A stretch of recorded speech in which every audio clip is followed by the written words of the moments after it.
Good morning, church. Let's open our Bibles to John 10. And as we're getting those open and you're expressing your generosity toward investing in the kingdom, which we appreciate, just want to remind those of you that may be new here to Christ Church, or you've been attending for a season and you think this is the place that you want to make your spiritual home and your spiritual family. We'd like to invite you next week at 10:45 during our third worship hour. We're having a Next Step Coffee, and this is an opportunity for you to get questions answered and opportunities to serve and ways to get plugged in and make this your local spiritual community. And so if you're interested in that, you can go to our visitor center, our welcome center, and get some information about that. Next Sunday during third hour, that'll be available to you if you would like to be a part of that. This morning I'd like to begin, as we continue in our series through the Gospels, I'd like to begin in verse 22 of John 10 and read verses 22 and 23 and kind of set the context of today's teaching. Then came the Feast of Dedication at Jerusalem. It was winter, and Jesus was in the temple area walking in Solomon's colonnade. So let me give you the background. It was about 170 years before the birth of Jesus that a Syrian king named Antiochus Epiphanes hated the Jews and their religion and set out to capture Jerusalem and to destroy the Jewish people. He did capture the city. He killed, according to historical accounts, 80,000 men and sold 80,000 Jews into slavery, devastated the region, took over the city, established Greek gods to be worshiped, placed idols in the temple. The temple area, if you'd imagine, would be a big area with a building that was the temple itself, the temple proper, and then there was porches and places for people to gather, and it was a large area. And in those large areas, he established prostitution. He filled the temple with Greek idols. And then he did the worst thing that a Jew could ever imagine. He took a hog and slaughtered it on the altar in the temple. The unclean animal being slaughtered on the temple defiled it, desecrated it, and devastated the people, the Jewish people, which is exactly what Epiphanes wanted to happen. There were a group of brothers led by Judas Maccabees who raised up an army to fight against the Syrian king and recapture Jerusalem and the temple, and they were successful. They defeated the Syrian. And one of the first things they did when they got back into the temple was to clean it out of all of the idols and all of the nonsense. And they wanted to light the lamp. There would be a lamp lit inside the temple that would remind them of God's ever-presence. And when they got into the temple, there was enough oil for one day, but they did what they felt they needed to do, and they lit the light, the candle, with the oil, and thought it would just burn for one day, and they would figure out what to do next. But it burned for 8 days. And as it burned for 8 days, they realized the presence of God was blessing them like he had with the Old Testament prophets. And so they established a ceremony that would take place. It was called the Feast of Dedication. It was to remind them of that. We now call it Hanukkah, or the Festival of Lights. And for 8 days, each one of the lights of a candelabra is lit so that they could remember those 8 days that God took 1 day's worth of oil and he sustained them and provided for them victory and great resolution to all of their fears. So why do I give you that history piece? Because if you look back at verses 22 and 23, it is the context for what's about to take place. In that historic moment, with remembering how God had provided a redeemer and had provided what they needed to worship him, they asked Jesus a question. Have you ever noticed that every question has a presumption behind it? As you get older, you'll learn this, that when someone asks you a question, you wonder why they're asking you the question before you actually pay attention to what the question is asking, right? For instance, if someone came up to you and said, if I ask you something, will you tell me the truth? You have to decide one of two things. Have I lied in the past, or do they want me to be direct and honest and not worry about their feelings? Right? So being married 32 years, my wife comes to me and says, if I ask you a question, will you tell me the truth? I'm like, oh no, because I've lied. But if she says, do you like this color? She's actually asking me to tell her whether or not I like that color. So it's an easy question. The other question could be awkward. If someone says, do you love me? You will instantly assess, should I? Have I? Do I? Are we in a good place or in a bad place? Are they asking because they love where we're at, or are they asking because it's been a while since I've expressed it? Every question has within it an inherent presumption. And Jesus is going to be asked a question. You see, someone once asked my wife, Heather, they asked her this question: what first attracted you to Mark? Was it how ruggedly handsome he was, how charming he was, or how wealthy he was? Why are you laughing? I mean, I was the one who asked her that question, but I think it's valid. Every question has an underlying tone to it. Jesus is asked the question in verse 24. The Jews gathered around him saying, how long will you keep us in suspense? If you are the Christ, tell us plainly. Now, the word Christ there is ruined for us. What I mean ruined for us has become so familiar that we mistakenly think Jesus' entire name that he signed on his check was Jesus Christ. It's actually, Christ is a title. It's the word Messiah. They're saying to him, are you the Messiah? Remember, they're celebrating how Judas Maccabees and the army defeated Antiochus Epiphanes and cast him out and restored the temple. In that grand moment, they want a Messiah. They don't want this meek lamb. They don't want this gentle savior. They want Judas Maccabees. They want a ruler who's going to come in and destroy Rome and reestablish the light in the temple. This is what they're after. And they ask him the question, if you are the Messiah, would you tell us directly? Would you just say it? But remember, every question has a presumption. And we're going to find out when they ask the question, if you are the Christ, they really don't want the answer. They just want him to say it. Because by saying it, they can punish him. They're not really looking for the answer to the question they're asking. And they ask if, like they don't know. They've seen what he's done. They've heard what he's taught. They've been with him. They've been trailing him. They've been having this conversation over and over for 2 full years now. Are you the Messiah? Are you the one that's promised back in the Old Testament? Are you the one that Isaiah talks about and Jeremiah talks about and Daniel talks about? Are you the one that was promised to Abraham all the way back in Genesis where he said, and I will give you an heir and you will have a child and that child will become a great nation? They're asking this question. Their minds were geared toward pinning him to the wall. But Jesus answers the question they're really asking, not the one they think they're asking. And then as Jesus is apt to do, he answers their question by asking them one at the end of today's message. But he does respond. He doesn't directly answer their question, which is funny because that's what they asked him to do. He's supposed to say yes or no, but he says, let me explain. And here's the 3 pieces of evidence that Jesus gives to answer their question. The first is his power is evidence for our faith. His power. Verse 25, I did tell you, but you do not believe. The miracles I do in my Father's name speak for me. He said, I've answered your question, not with words, with works, what I've done. See, in Isaiah chapter 35, the Old Testament prophet says that this Messiah, this one that will come in the name of God, that the lame will walk, the blind will see, the deaf will hear, and the mute will speak. He will come in God's power, and everyone will know that he is of the Lord because he will do what only God can do.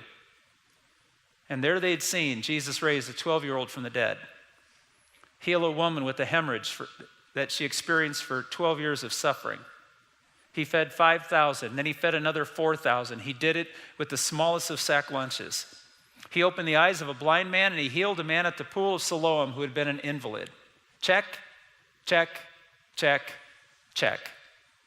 He had done everything that the Messiah was to do, and they knew it. He said, if you don't believe my miracles, you can't believe who I am. Because the signs, the miracles were signs that the Messiah was here, and they would not open their hearts to them. I'm sure every single one of these men and women that were questioning Jesus regularly, every single one of them had something Jesus could have fixed for them, but they were not open to it. Jesus wasn't antagonistic toward them. He loved each and every one of them. They just would not receive him. You see, it's not just the evidence of the power of Jesus that sways our hearts. It's the experiencing the power of Jesus that will change your heart. And they weren't open to it. So it not only was his power, but his authority is evidence for faith. He continues on in verses 26 and 27. But you do not believe because you are not my sheep. My sheep listen to my voice. I know them and they follow me. They listen. They take the action. They respond. So Jesus went from talking about his works to his words. In Deuteronomy chapter 18, concerning this great Messiah, this is what's said about him. I will raise up for them a prophet like you from among their fellow Israelites, and I will put my words in their mouth. He will tell them everything I command him. I myself will call to account anyone who does not listen to my words that the prophet speaks in my name. So he's going to come and he's going to speak words, and they're going to be my words. And if you listen to them, they will free you. And if you don't listen to them, there will be an accounting for it. Jesus is claiming, he said, I speak for God. And they will not let him guide him. They will not listen to his voice. They will not see his works, and they will not listen to his words. Max Lucado is a preacher in Texas, and he tells a story about his two daughters. His oldest daughter was 5, and it was time for her to get her big girl bike. 2 wheels, banana seat, the pink color she wanted. So they took her to the store to have this moment with her where she could pick her bike, and her 3-year-old sister, Andrea, was with them too. And when she saw all the pomp and circumstance of getting her bike, and they paid for it, and they were carrying it out to put in the car, the 3-year-old decided to tell her daddy she wanted her big girl bike too. And Max said he explained to his daughter that she was too tiny, she couldn't handle it, it was unsafe, and there'd be a time when she got a little bit older that she would get a bike just like her sister, but she was not going to be changed in her mind. She had decided she needed a bike too. And her father debated with her over and over as gently as he could, and finally, when he realized she wasn't going to be moved, he simply said to her, honey, Daddy knows best. And he said that she responded loud enough for everyone in the entire store to hear, then I want a new daddy. It is human nature that we want Jesus to be what we want Jesus to be. And we attend church to get from Jesus what we want. And we get connected to Christianity because it sure sounds better than going to hell. And if Jesus would just do A, B, and C, then I could follow him. But please understand, Jesus will not be defined by our expectations. He will be defined by his own holiness. He doesn't change who he is to please us. He changes us to be pleased by him. And in this moment, we all cry out, I want a new daddy, because disappointment demands a change. They're asking Jesus this question, and he's saying to them over and over, know my words, listen to what I'm saying. It's been prophesied that I will speak on behalf of my Father, and if you listen to my words, you'll become my sheep, and you'll hear my voice, and you'll come and go as I call you. And I will be a good shepherd. I will protect you, and I'll lay down my life for you. We talked about that just a few weeks ago in the beginning of this particular chapter. You see, there's a convincing statement that I read this week that echoes our message last week on Mary and Martha and sitting at Jesus' feet. That there's some familiarity that we gain the more time we spend with Jesus and his words. There's a familiarity you and I gain when we sit at Jesus' feet and we read about his miracles and we place ourselves in those moments to understand his goodness, his kindness, his patience, his healing, his power, and his authority. If we don't spend time to think about that, we just won't think about Jesus. And when the world calls us to think about what is greater than themselves and what is greater than their threat and what is greater than their promises, it's the promises of Christ that we've meditated on and thought on and we've spent time with and we've experienced. It's his power and it's his authority that we've experienced for ourselves. Faith opens itself up to that. The third piece of evidence he gives is his peace. His peace is evidence for faith. And this is not a peace, and I love it. Adam was talking about that just a few moments ago when he was asking about our giving, our gifts toward the kingdom, was that the grace of God can't be compensated for. You can't pay God back. You just receive it. In verse 28, he says, I give them eternal life, and they shall never perish. No one can snatch them out of my hand. My Father, who has given them to me, is greater than all. No one can snatch them out of my Father's hand. I and the Father are one. And he answered their question. But in a bit of irony, that he said you wouldn't hear my voice. So when he answers their question, it's not the question they ask, it's the question they needed answered. See, because we read, my Father and I are one, and we think, yeah, we're close. No, the Lord our God is one. And you will love the Lord your God with all your heart, soul, mind, and strength. They understood what Jesus just said there, but that's not the way they wanted him to say it. So they become upset, but Jesus gives us hope. He said, I've come not only to give you the demonstration and signs of my being the Messiah by miracles, but I've come to give you words of life and hope to hold you And then I've come to give you peace, but this peace can't be fabricated by you and me. It has to be received. You see, we live in a world that has Jesus coming down on the final day of the judgment. And the skies are going to unroll, and the power of Christ is going to come, and he's going to appear before all men. And it says every knee will bow and every tongue confess. Some will bow willingly, and some will bow with great regret. And we have this picture of Jesus looking at the crowd and going, I like you, and not you so much, and not you at all. And he's going to separate the sheep and the goats, right? He's going to put all the people he never really cared for across the room, and all these Pharisees who questioned him and doubted him. Stop, that's not biblical. That's what artists put together. That's what our minds say, because we live in a works mentality where I have to earn this, earn this, earn this. If I don't earn it, I'm going to be left out. And that's not who Jesus is. You see, when Jesus comes down on that day, when the Lord of Lords and King of Kings places his feet back onto earth, and he's with us and he's creating the new heavens and the new earth, those that go to the new heavens and the new earth are not any different than those who don't. The difference will be this: those that enter into the new kingdom received what Jesus gave them, himself. And those who don't enter into the new kingdom will be those that rejected what Jesus gave them, himself. Go back to the Passover in the book of Exodus. And those that were spared from the angel of death and life were those that put the blood of a lamb on their doorpost. That's all they were asked to do by faith, was to sacrifice and place that blood on the doorpost. And that angel would go by and see the sign of faith and respond to it. The difference between those who receive Jesus and don't receive Jesus are simply those who do or don't receive him personally, and accept the blood of the cross as the sign that they have received his life for theirs, his atoning blood and his truth. And with that comes something that brings peace. You see, what he says here is that nobody can snatch them out of my hand, verse 28. Nobody can snatch them out of my Father's hand, verse 29. You see, there's great security there, isn't there? To know that if we give ourselves to Jesus, there is nothing on this earth that can take us from him. And there's a power, because my Father who has given them to me is greater than all.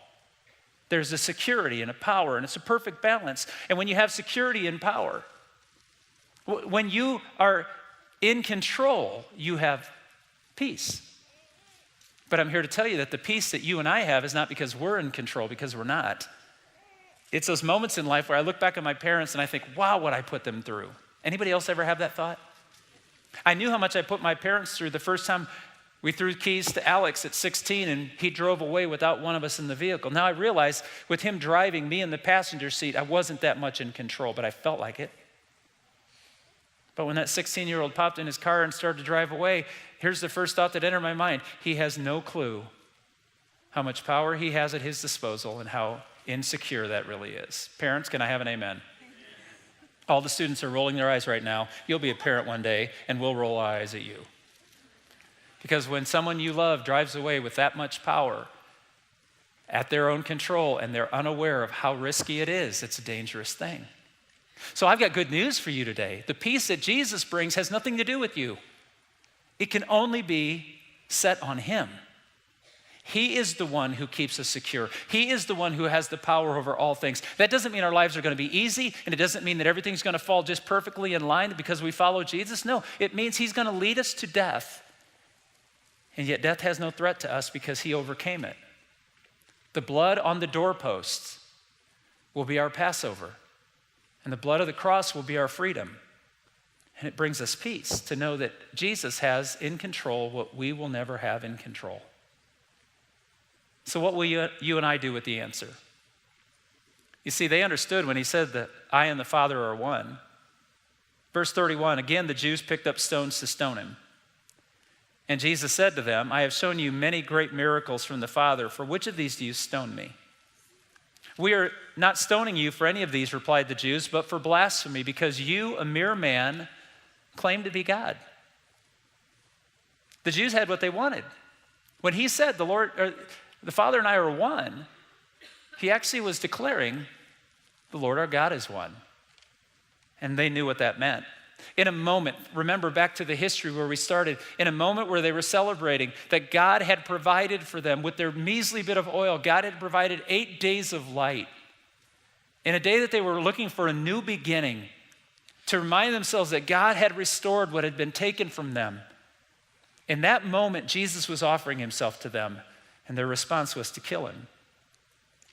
And they said, "How dare you call yourself God?" Verse 34, Jesus answered them, Is it not written in your law, I have said you are gods? He's quoting the 82nd Psalm. If he called them gods in the 82nd Psalm, to whom the word of God came, and the scripture cannot be broken, what about the one whom the Father set apart as his own very own and sent into the world? Why then do you accuse me of blasphemy because I said I am God's son? See, what started with the question is ended with the question.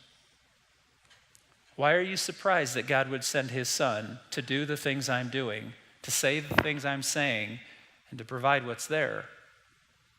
Do you not believe me unless I do what my Father does? Verse 37, do not believe me unless I do what my Father does. But if I do it, even though you do not believe me, believe the miracles, that you may know and understand that the Father is in me and I in the Father. Again, they tried to seize him, but he escaped their grasp, and I have no idea how. Always irritates me. I'll bring it up every single time. They get him to the edge, they have a rock near his head, and he's just gone. It's good to be God. Jesus says to him this way, isn't it funny that the messengers in the Old Testament who spoke on behalf of God were called gods with the small g in the Psalms? That they would represent him. They would be a reflection of him. They would be representing him here on earth by their words and their actions and their calls to duty. And Jesus said, isn't it funny that when the Son of God, the one who's promised above all, the Messiah will come, he will be called the Son of God, Daniel, the Son of Man. And he will come and he will represent the kingdom, and you will kill him because he called himself a God.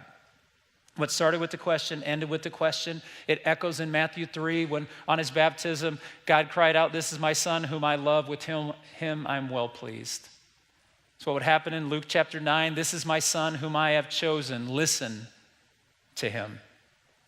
So Jesus has placed the challenge in front of us. Unless I do what my Father does, don't believe me.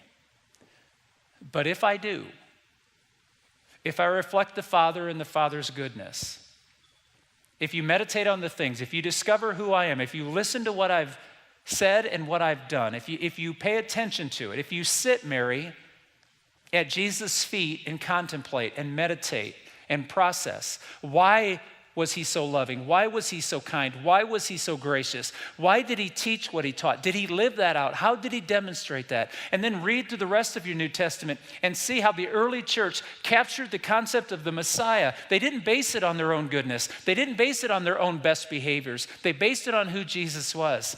The challenge today is, have you investigated whether or not Jesus has done what the Father did? Is he not God on earth, walking among us, walking in mercy and hope? If you're not a Christian, my invitation to you this morning is the difference between those who enter the new kingdom and those who are left outside of it, suffering for their choice, is simply the choice they made.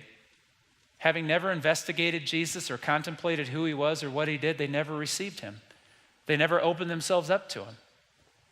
And if you're not a believer today, my challenge is you recognize there is one God, and Jesus is that God.